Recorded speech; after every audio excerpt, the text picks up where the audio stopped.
ಜನನಿ news ಚಾನೆಲ್ಗೆ like ಮಾಡಿ, subscribe ಮಾಡಿ, ಶೇರ್ ಮಾಡುವ ಮೂಲಕ ನಮ್ಮ ಚಾನೆಲ್ಗೆ ಸಹಕರಿಸಿ. ಹೆಚ್ಚಿನ ಮಾಹಿತಿಗಾಗಿ ಸಂಪರ್ಕಿಸಿ ಹರಿಚಿನ್. ಕೆಜಿಎಫ್ ತಾಲೂಕು ಬೆಂಕಸಂದ್ರ ಪಂಚಾಯತಿ ಕೊಡಿಗೆಹಳ್ಳಿ ಗ್ರಾಮದಲ್ಲಿ ನೆಲೆಸಿರುವ ಶ್ರೀ ವೇಣುಗೋಪಾಲ ಸ್ವಾಮಿ ವಿಗ್ರಹ ಪ್ರತಿಷ್ಠಾಪನೆಯನ್ನು ನಾಳೆ ಅಂದರೆ 29/4/2026 ಬುಧವಾರ ಹಮ್ಮಿಕೊಳ್ಳಲಾಗಿದೆ. ಸುಮಾರು ದಿನಗಳಿಂದ ನಮಗೆ ಕಲಿಸಿತ್ತು. ದೇವಸ್ಥಾನ ಒಂದು ಹಳೆಯ ದೇವಸ್ಥಾನ ಹೊಂದಿತ್ತು.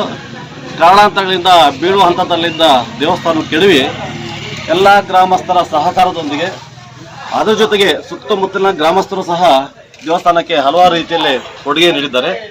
ಹಾಗಾಗಿ ಈ ಗ್ರಾಮದ ಪ್ರತಿಷ್ಠಾಪನೆ ನಾಳೆ ಅಂದರೆ ಬುಧವಾರ ಹಮ್ಮಿಕೊಳ್ಳಲಾಗಿದೆ.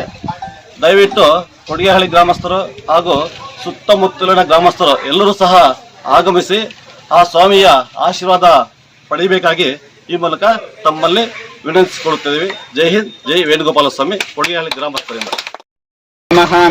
ಭಕ್ತಾಪಾಯ ಭುಜಂಗಗಾರುಡಮಣಿ ತ್ರೈಲೋಕ್ಯ ರಕ್ಷಾಮಣಿ ಗೋಪೀಲೋಚನ ಚಾತುಕಾಂಬುಧಮಣಿ ಸೌಂದರ್ಯ ಮುದ್ರಾಮಣಿ ಯತ್ಕಾಂತಾಮಣಿ ರುಕ್ಮಣಿ ಘನ ಕುಚ ದ್ವಂದ್ವೈಕ ಭೂಷಾಮಣಿ ಶ್ರೇಯೋ ದೇವ ಶಿಖಾಮಣಿರ್ದಿಶತು ನೋ ಗೋಪಾಲ ಚೂಡಾಮಣಿ. ಇಂದು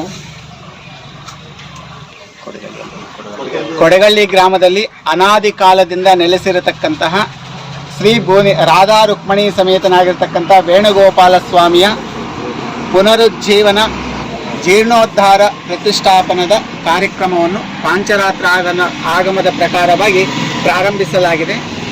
ಈಗ ಈ ಅನಾದಿ ಕಾಲದಿಂದ ನೆಲೆಸಿರ್ತಕ್ಕಂಥ ಈ ದೇವರ ಒಂದು ಪ್ರತಿಷ್ಠಾಪನೆಯ ಮೂಲಕ ಸಮಸ್ತ ಈ ಗ್ರಾಮಕ್ಕೂ ಇಲ್ಲಿ ನೆಲೆಸಿರ್ತಕ್ಕಂಥ ಆಸ್ತಿಕ ಭಕ್ತ ಮಹಾಜನಶಯರಿಗೂ ಮತ್ತು ಲೋಕ ಕಲ್ಯಾಣಾರ್ಥಕವಾಗಿ ಆಗತಕ್ಕಂಥ ಈ ಒಂದು ಕಾರ್ಯಕ್ರಮ ಎಲ್ಲರಿಗೂ ಶುಭವನ್ನುಂಟು ಮಾಡಲಿ ಅಂತ ಹೇಳ್ತಾ ಒಂದೆರಡು ಮಾತನ್ನು ಮುಗಿಸ್ತಾರೆ.